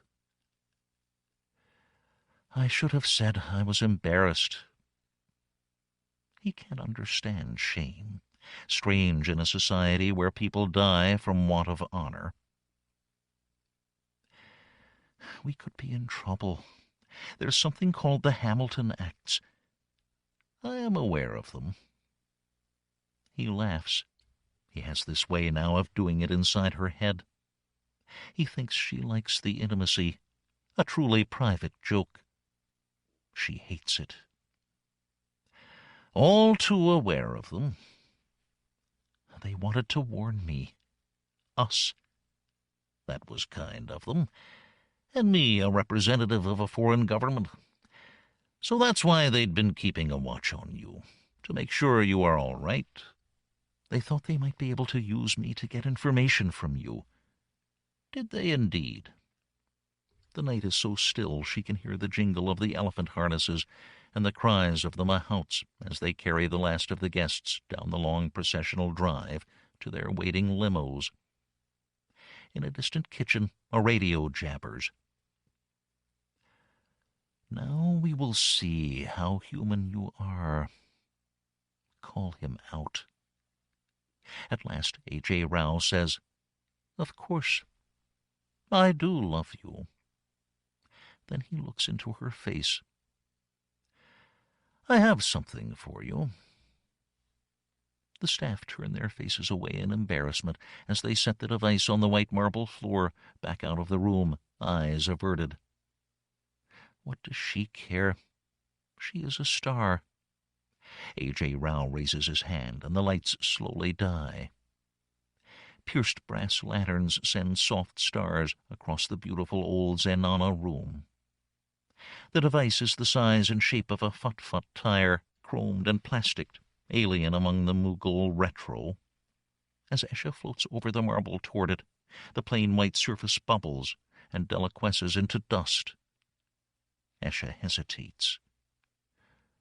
Don't be afraid. Look, says A.J. Rao. The powder spurts up like steam from boiling rice. Then pollen bursts into a tiny dust dervish, staggering across the surface of the disk. Take the hook off, Rao cries delightedly from the bed. Take it off. Twice she hesitates. 3 times he encourages. Esha slides the coil of plastic off the sweet spot behind her ear, and voice and man vanish like death. Then the pillar of glittering dust leaps head-high, lashes like a tree in a monsoon, and twists itself into the ghostly outline of a man. It flickers once, twice, and then A.J. Rao stands before her. A rattle like leaves, a snake rasp, a rush of winds, and then the image says, Esha. A whisper of dust. A thrill of ancient fear runs through her skin into her bones. What is this? What are you? The storm of dust parts into a smile. Dust. Micro-robots. Each is smaller than a grain of sand, but they manipulate static fields and light. They are my body. Touch me. This is real. This is me. But she flinches away in the lantern-lit room. Rao frowns. "Touch me." She reaches out her hand toward his chest. Close, he is a creature of sand, a whirlwind permanently whipping around the shape of a man. Esha touches flesh to eye dust. Her hand sinks into his body. Her cry turns to a startled giggle. It tickles. The static feels. What's inside? Why don't you find out? What, you mean it's the only intimacy I can offer? He sees her eyes widen under their cold makeup. I think you should hold your breath. She does, but keeps her eyes open until the last moment, until the dust flecks like a dead TV channel in her close focus. A.J. Rao's body feels like the most delicate Vanassi silk scarf draped across her bare skin. She is inside him. She is inside the body of her husband, her lover. She dares to open her eyes. Rao's face is a hollow shell looking back at her from a perspective of millimeters. When she moves her lips, she can feel the dust spots of his lips brushing against hers. An inverse kiss. My heart, my Radha, whispers the hollow mask of A.J. Rao. Somewhere Esha knows she should be screaming, but she cannot. She is somewhere no human has ever been before. And now the whirling streamers of eye dust are stroking her hips, her belly, her thighs, her breasts, her nipples, her cheeks and neck, all the places she loves to feel a human touch caressing her, driving her to her knees, following her as the mote-sized robots follow A.J. Rao's command, swallowing her with his body. It's Goop-shoop, followed by Chutney Chatti, and at 12:30 a photo shoot at the hotel, if you don't mind, for Filmfare's Saturday special center spread. You don't mind if we send a robot? They can get places, get angles we just can't get the meatware. And could you dress up like you did for the opening? Maybe a move or two in between the pillars and the diwan, just like the gala opening. Okay, lovely, lovely, lovely. Well, your husband can copy us, a couple of avatars, and our own AIs can paste him in. People want to see you together. Happy couple, lovely couple. Dancer risen from Basti, international diplomat. Marriage across worlds in every sense. The romance of it all. So how did you meet? What first attracted you? What's it like to be married to an AI? How do the other girls treat you? Do you know, and what about children? I mean, of course, a woman and an AI, but there are technologies these days, gene line engineering, like all the super-duper rich and their engineered children. And you are a celebrity now. How are you finding it? Sudden rise to fame, in every Goop-shoop column, worldwide celebrity star, everyone's talking, all the rage and all the chat and all the parties. And as Esha answers for the 6th time the same questions asked by the same gazelle-eyed, girly celebi reporters, oh, we are very happy, wonderfully happy, deliriously happy. Love is a wonderful, wonderful thing, and that's the thing about love. It can be for anything, anyone, even a human and an AI. That's the purest form of love, spiritual love. Her mouth opening and closing, yabba, yabba, yabba, but her inner eye, her eye of Siva, looks inward, backward. Her mouth opening and closing. Lying on the big Mughal sweetwood bed, yellow morning light shattered through the Jaroka screen, her bare skin good pimpled in the cool of the air-co. Dancing between worlds. Sleep, wakefulness in the hotel bedroom, memory of the things he did to her limbic centers through the hours of the night that had her singing like a bulbul, the world of the Djinns. Naked but for the hook behind her ear. She had become like those people who couldn't afford the treatments and had to wear eyeglasses, and learned to at once ignore and be conscious of the technology on their faces, even when she did remove it. For performing, for as now, the shower, she could still place A.J. Rao in the room, feel his physicality. In the big marble stroll-in shower in this VIP suite, relishing the gush and rush of precious water, always the mark of a true Ronnie, she knew AJ was sitting on the carved chair by the balcony. So when she thumbed on the TV panel, bathroom with TV, to distract her while she towel-dry her hair, her first reaction was a double-take look at the hook on the sink stand when she saw the press conference from Varanasi and water spokesman A.J. Rao explaining Bharat's necessary military exercises in the vicinity of the Kunda Kadar Dam. She slipped on the hook, glanced into the room. There, on the chair, as she felt, there in the Bharat Sabha studio in Varanasi, talking to Bharti from the Good Morning Awad News. Esha watched them both as she slowly, distractedly dried herself. She had felt glowing, sensual, divine. Now she was fleshy, self-conscious, stupid. The water on her skin, the air in the big room, was cold, cold, cold. H.A., is that really you? He frowned.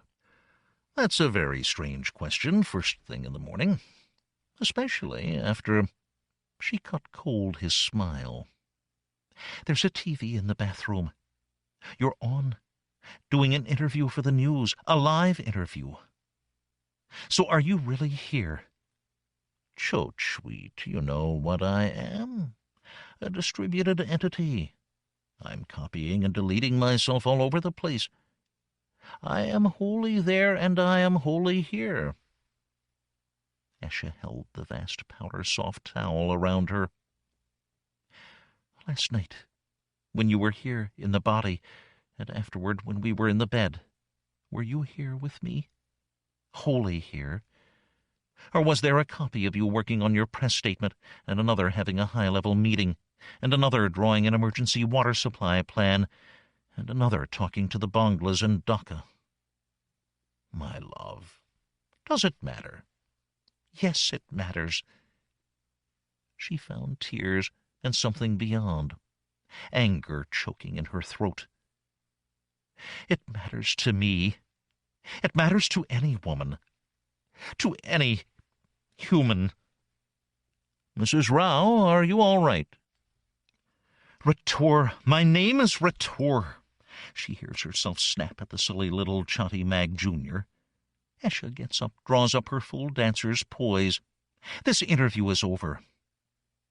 Mrs. Ratour, the journo girlie calls after her. Glancing at her fractured image in the 1,000 mirrors of the Sheesh Mahal, Esha notices glittering dust in the shallow lines of her face. 1,000 stories tell of the willfulness and whim of djinns. But for every story of the Jinni, there are 1,000 tales of human passion and envy, and the AIs being a creation between, learned from both. Jealousy and dissembling. When Esha went to Thacker the Krishna cup, she told herself it was from fear of what the Hamilton Acts might do to her husband in the name of national hygiene. But she dissembled. She went to that office on Parliament Street looking over the star geometries of the Jantar Mantar out of jealousy. When a wife wants her husband, she must have all of him. 10,000 stories tell this. A copy in the bedroom while another copy plays water politics is an unfaithfulness. If a wife does not have everything, she has nothing. So Esha went to Thacker's office wanting to betray, and as she opened her hand on the desk, and the techie boys loaded their darkware into her palmer, she thought, this is right, this is good, now we are equal.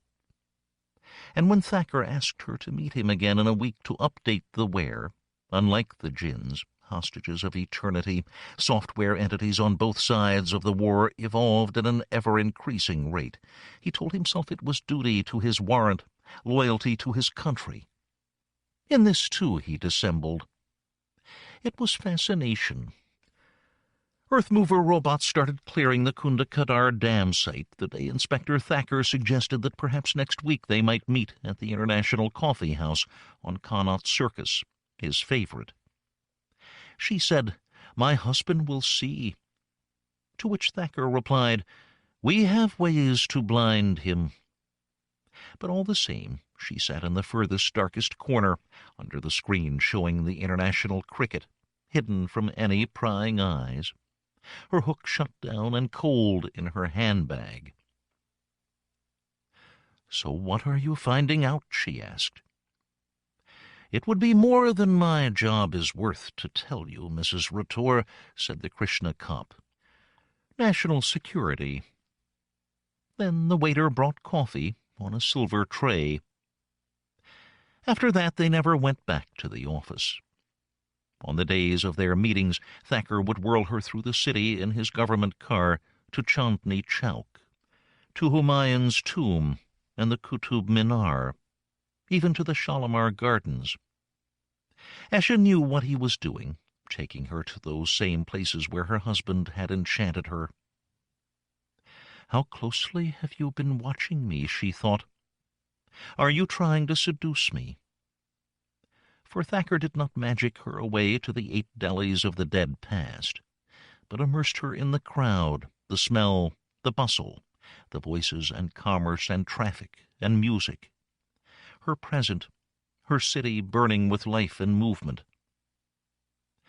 I was fading, she realized, fading out of the world, becoming a ghost, locked in that invisible marriage, just the two of us, seen and unseen, always together, only together.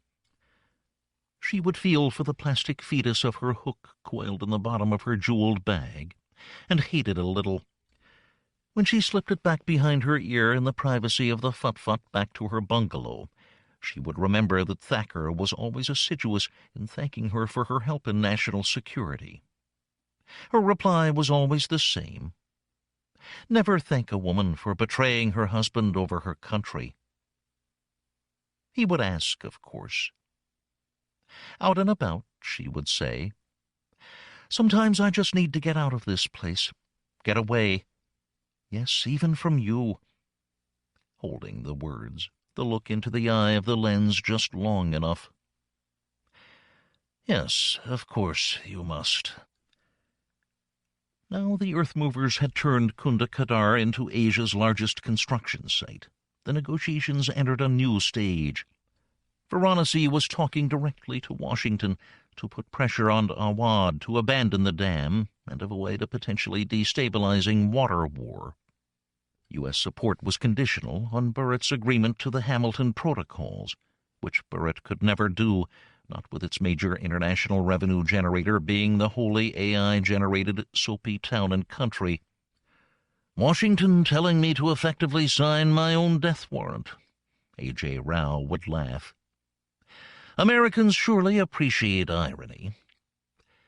All this he told her as they sat on the well-tended lawn, sipping green chai through a straw, Esha sweating freely in the swelter, but unwilling to go into the air-conditioned cool because she knew there were still paparazzi lenses out there focusing. A.J. never needed to sweat, but she still knew that he split himself.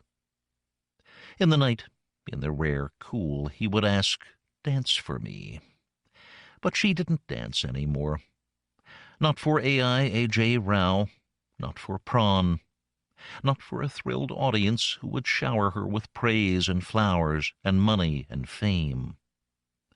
Not even for herself. Tired. Too tired. The heat. Too tired. Thacker is on edge, toying with his chai cup, wary of eye contact when they meet in his beloved international coffee house. He takes her hand and draws the updates into her open palm with boyish coyness. His talk is smaller than small, finicky, itchily polite. Finally, he dares looks at her.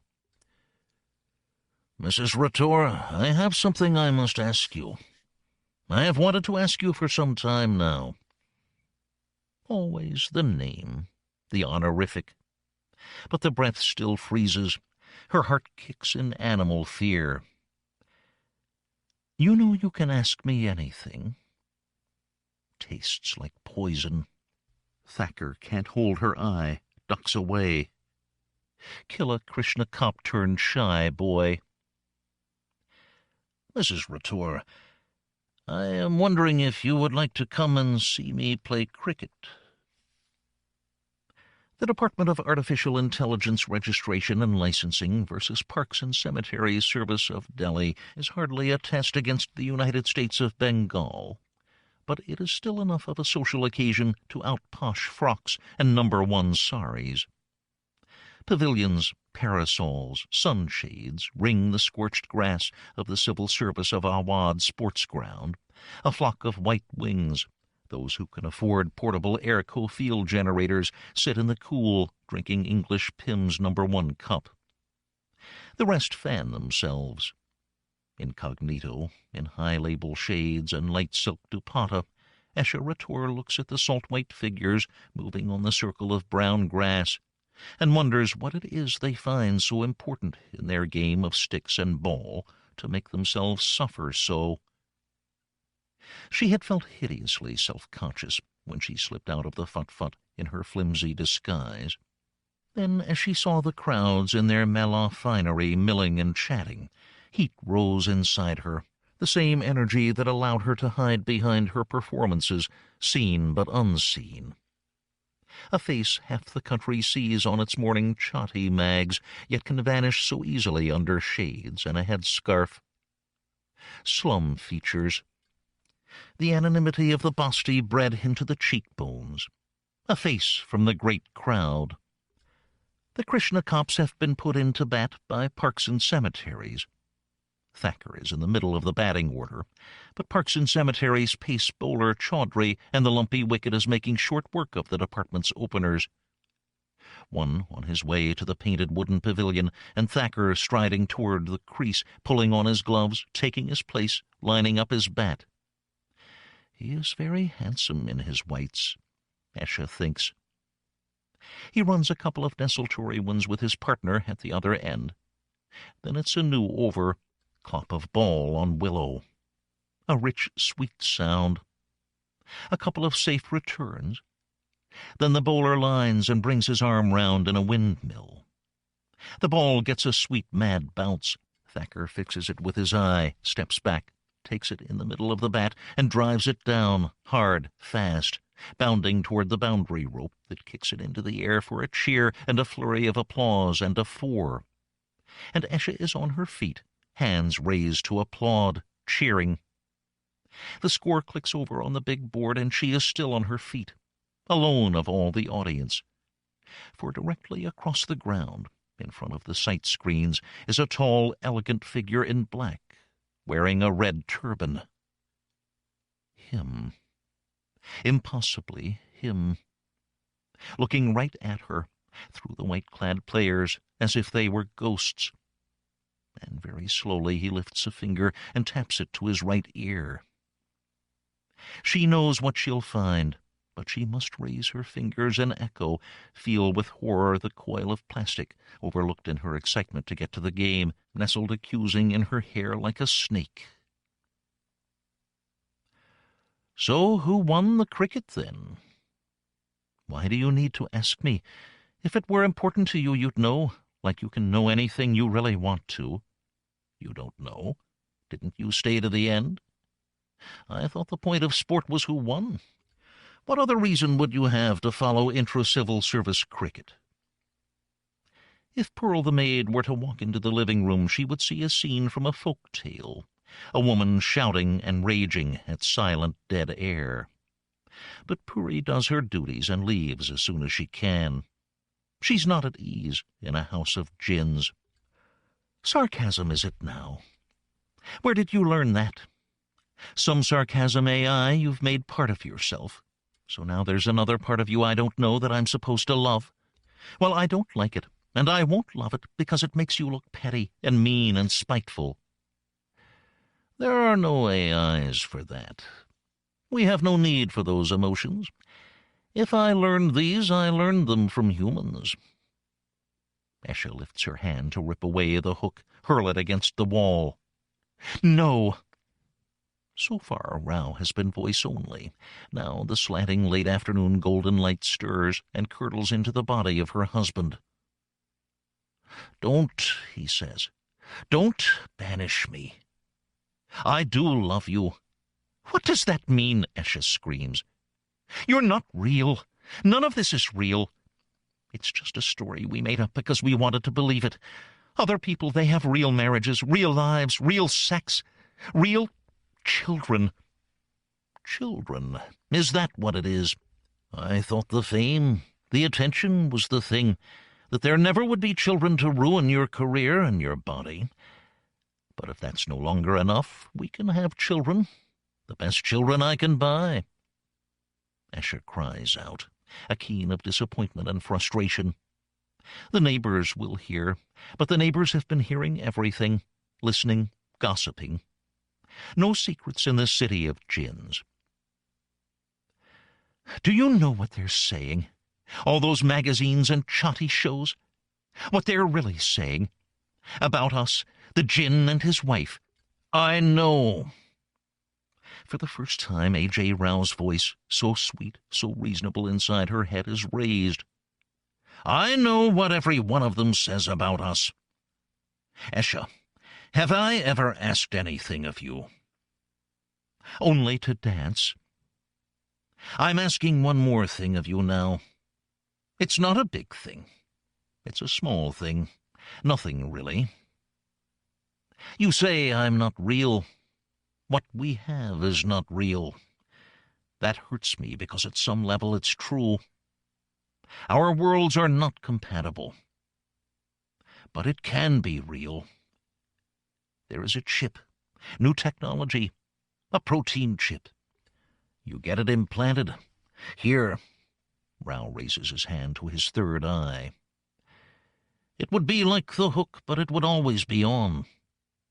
I could always be with you. We would never be apart, and you could leave your world and enter mine." Esha's hands are at her mouth, holding in the horror, the bile, the sick vomit of fear. She heaves, retches. Nothing. No solid, no substance, just ghosts and djinns. Then she rips her hook from the sweet spot behind her ear, and there is blessed silence and blindness. She holds the little device in her two hands and snaps it cleanly in two. Then she runs from her house. Not Nita, not Priya, not Snippy Prawn in its Garana, not Maduri, a smoke-blackened hulk in a life-support chair. And no, not never her mother, even though Esha's feet remember every step to her door. Never the Basti. That's death. One place she can go. But he won't let her. He's there in the fut-fut, his face in the palm of her hands, voice scrolling silently in a ticker across the smart fabric. "Come back. I'm sorry. Come back. Let's talk. Come back. I didn't mean to. Come back." Hunched in the back of the little yellow and black plastic bubble, she clenches his face into a fist, but she can still feel him, feel his face, his mouth next to her skin. She peels the palmer from her hand. His mouth moves silently. She hurls him into the traffic. He vanishes under truck tires. And still he won't let her go. The fut-fut spins into Connaught Circus's vast gyratory, and his face is on every single one of the video silk screens hung across the curving facades. 20 A.J. Raos, greater, lesser, least, miming in sync. "Esha, Esha, come back," say the rolling news tickers. "We can try something else. Talk to me. Any ISO, any Palmer, anyone." Infectious paralysis spreads across Connaught Circus. First the people who notice things like fashion ads and chatty screens, then the people who notice other people, then the traffic, noticing all the people on the pavement staring up, mouths fly-catching. Even the fut-fut driver is staring. Connaught Circus is congealing into a clot of traffic. If the heart of Delhi stops, the whole city will seize and die. "Drive on! Drive on!" Esha shouts at her driver. "I order you to drive!" But she abandons the auto rickshaw at the end of Sisganj Road and pushes through the clogged traffic the final half-kilometre to Manmohan Singh buildings. She glimpses Thacker pressing through the crowd, trying to rendezvous with the police motorbike sirening a course through the traffic. In desperation, she thrusts up an arm, shouts out his name and rank. At last he turns. They beat toward each other through the chaos. "Mrs. Ratour, we are facing a major incursion incident.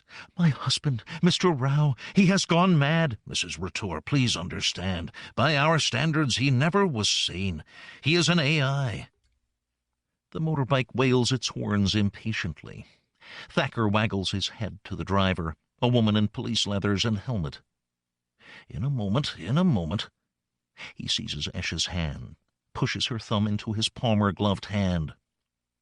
"Apartment 1501. I've keyed it to your thumbprint.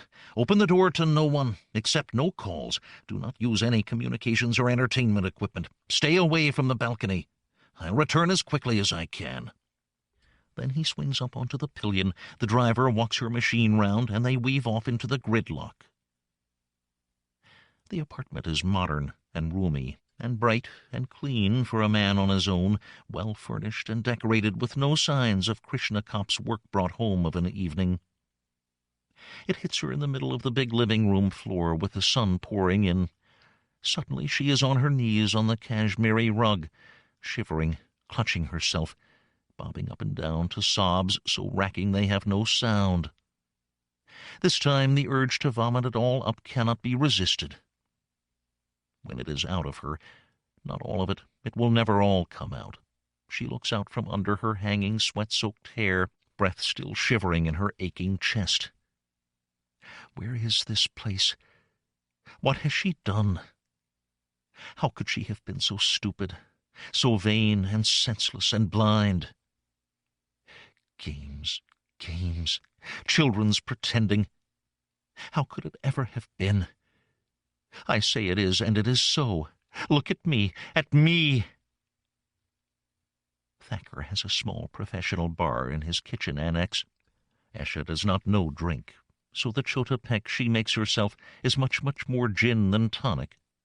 But it gives her what she needs to clean the sour, bily vomit from the wool rug, and ease the quivering in her breath. Esha starts, freezes, imagining Rao's voice. She holds herself very still, listening hard. A neighbor's TV, turned up. Thin walls in these new-built executive apartments. She'll have another chota peg. A third, and she can start to look around. There's a spa pool on the balcony. The need for moving, healing water defeats Thacker's warnings. The jets bubble up. With a dancer's grace, she slips out of her clinging, emotionally soiled clothes into the water. There's even a little holder for your chota peg. A pernicious little doubt. How many others have been here before me? No, that is his kind of thinking. You are away from that. Safe, invisible, immersed. Down in Sisganj Road, the traffic unravels.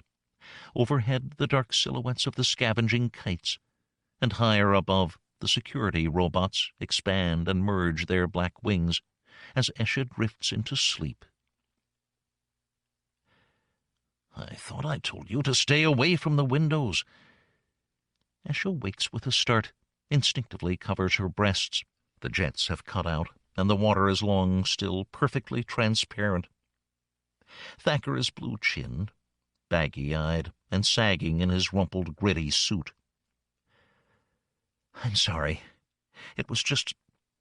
I'm so glad to be away, you know? A bone-weary nod. He fetches himself a chota peg, rests it on the arm of his sofa, and then very slowly, very deliberately, as if every joint were rusted, undresses. Security has been compromised on every level. In any other circumstances, it would constitute an eye war attack on the nation. The body he reveals is not a dancer's body. Thacker runs a little to upper body fat, muscles slack, incipient man tits, hair on the belly, hair on the back, hair on the shoulders. But it is a body. It is real. The Bharati government has disavowed the action and waived AI-roused diplomatic immunity. He crosses to the pool and restarts on the jets. Gin and tonic in hand, he slips into the water with a one deep skin-sensual sigh. "What does that mean?" Esha asks. "Your husband is now a rogue AI." "What will you do?" "There is only one course of action permitted to us. We will excommunicate him." Esha shivers in the caressing bubbles. She presses herself against Thacker. She feels his man-body move against her. He is flesh. He is not hollow. Kilometers above the urban stain of Delhi, AI aircraft turn and seek. The warnings stay in place the next morning. Palmer, home entertainment system, comm channels. Yes, and balcony, even for the spa. "If you need me, this Palmer is department secure. He won't be able to reach you on this." Thacker sets the glove and hook on the bed. Cocooned in silk sheets, Esha pulls the glove on, tugs the hook behind her ear. "You wear that in bed?" "I'm used to it." Varanasi silk sheets and Kama Sutra prints. Not what one would expect of a Krishna cop. She watches Thacker dress for an excommunication. It's the same as for any job. Ironed white shirt, tie, handmade black shoes, never brown in town, well polished. Eternal riff of bad aftershave. The difference, the leather holster slung under the arm, and the weapon slipped so easily inside it. "What's that for?" "Killing AIs," he says simply. A kiss, and he is gone. Esha scrambles into his cricket pullover, a waif in baggy white that comes down to her knees, and dashes to the forbidden balcony. If she cranes over, she can see the street door. There he is, stepping out, waiting at the curb. His car is late. The road is thronged. The din of engines, car horns, and fut-fut klaxons has been constant since dawn. She watches him wait, enjoying the empowerment of invisibility. "I can see you." How do they ever play sport in these things, she asks herself, skin under cricket pullover hot and sticky. It's already 30 degrees, according to the weather ticker across the foot of the video silk, shuddering over the open face of the new built across the street. High of 38. Probability of precipitation, 0. The screen loops town and country for those devotees who must have their soapy, subtitles scrolling above the news feed. "Hello, Esha," Ved Prakash says, turning to look at her. The thick cricket pullover is no longer enough to keep out the ice. Now Begum Vora namastes to her and says, "I know where you are. I know what you did." Ritu Parzaz sits down on her sofa, pours chai, and says, "What I need you to understand is it worked both ways. That where they put in your Palmer, it wasn't clever enough." Mouth working endlessly, knees, thighs weak with busty girl superstitious fear, Esha shakes her Palmer-gloved hand in the air, but she can't find the madras, can't dance the codes right. Call, call, call, call. The scene cuts to son Govind at his racing stable, stroking the neck of his thoroughbred Uber Star of Agra. "As they spied on me, I spied on them." Dr. Chatterjee in his doctor's office. "So in the end, we betrayed each other." The call has to go through department security authorization and crypt. Dr. Chatterjee's patient, a man in black with his back to the camera, turns, smiles. It's A.J. Rao. After all, what diplomat is not a spy? Then she sees the flash of white over the rooftops. Of course. He's been keeping her distracted, like a true soapy should. Esha flies to the railing to cry a warning, but the machine is tunneling down the street just under power line height, wings morphed back, engines throttled up. An AI traffic monitor drone. Thacker! Thacker! One voice in the thousands, and it is not hers that he hears and turns toward. Everyone can hear the call of his own death. Alone in the hurrying street, he sees the drone pile out of the sky. At 300 kilometers per hour, it takes Inspector Thacker of the Department of Artificial Intelligence Registration and Licensing to pieces. The drone, deflected, ricochets into a bus, a car, a truck, a fut-fut, strewing plastic shards, gobs of burning fuel, and its small intelligence across Sisganj Road. The upper half of Thacker's body cartwheels through the air to slam into a hot samosa stand. The jealousy and wrath of Djinns. Esha on her balcony is frozen. Town and country is frozen. The street is frozen, as if on the tipping point of a precipice.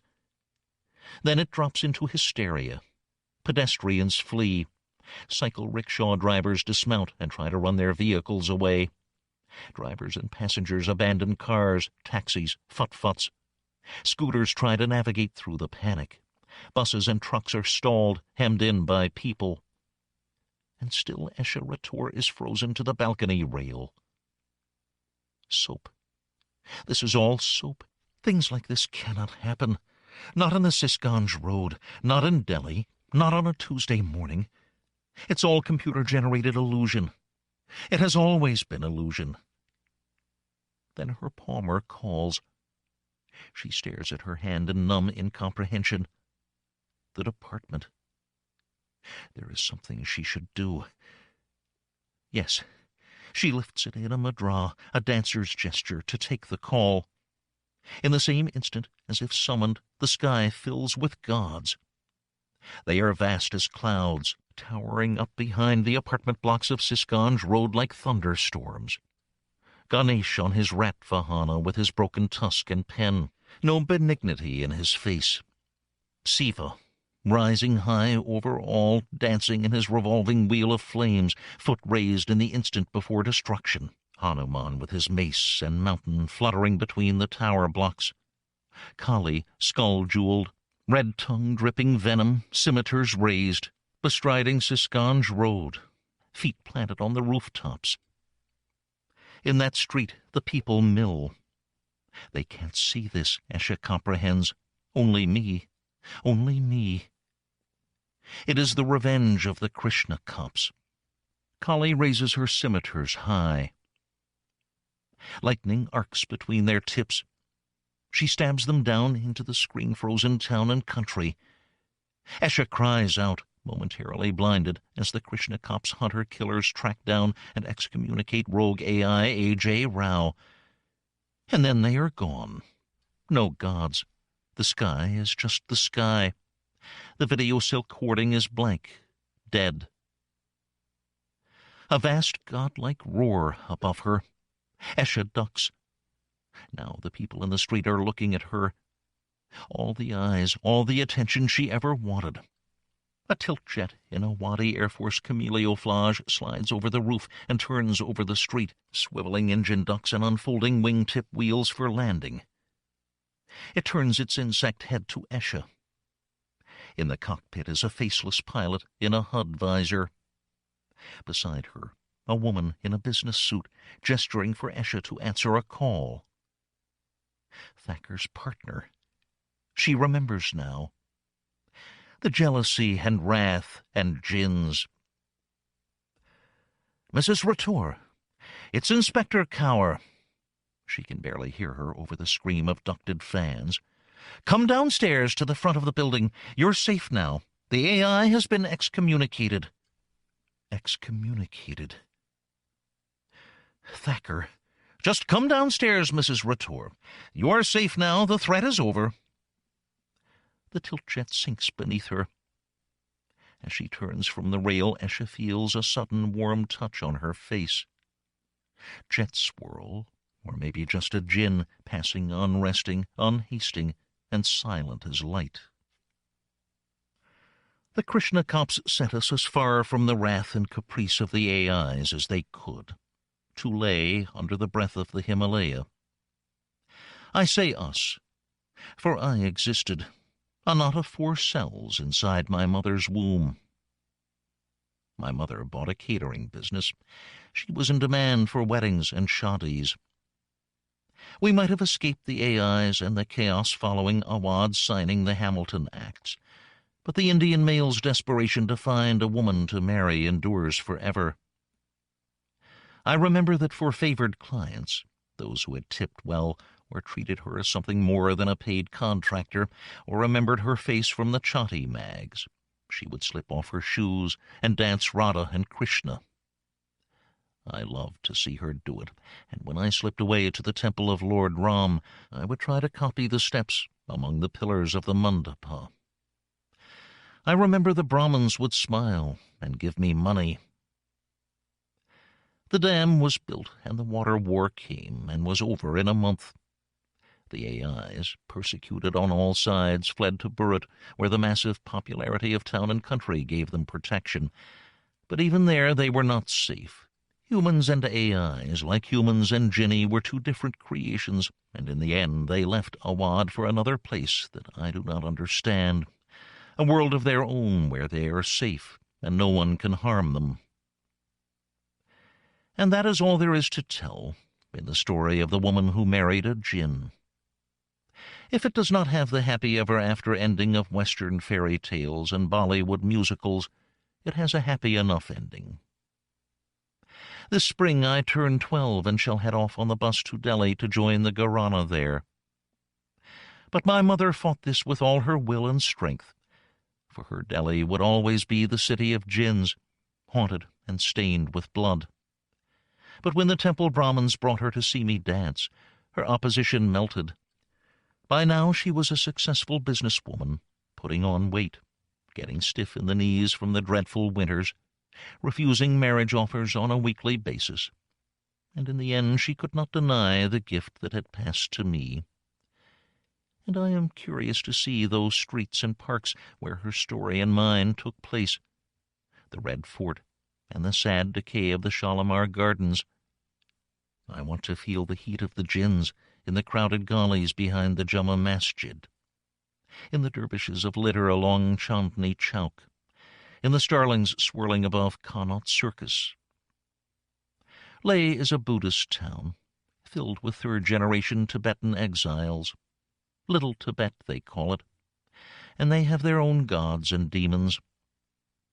From the old Moslem Djinn finder I have learned some of their lore and mysteries, but I think my truest knowledge comes when I am alone in the Ram temple, after I have danced, before the priests close the Garbhagriha and put the god to bed. On still nights, when the spring turns to summer or after the monsoon, I hear a voice. It calls my name. Always, I suppose, it comes from the japa softs, the little low-level AIs that mutter our prayers eternally to the gods. But it seems to emanate from everywhere and nowhere, from another world, another universe entirely. It says, the creatures of word and fire are different from the creatures of clay and water, but one thing is true. Love endures. Then as I turn to leave, I feel a touch on my cheek, a passing breeze, the warm, sweet breath of djinns.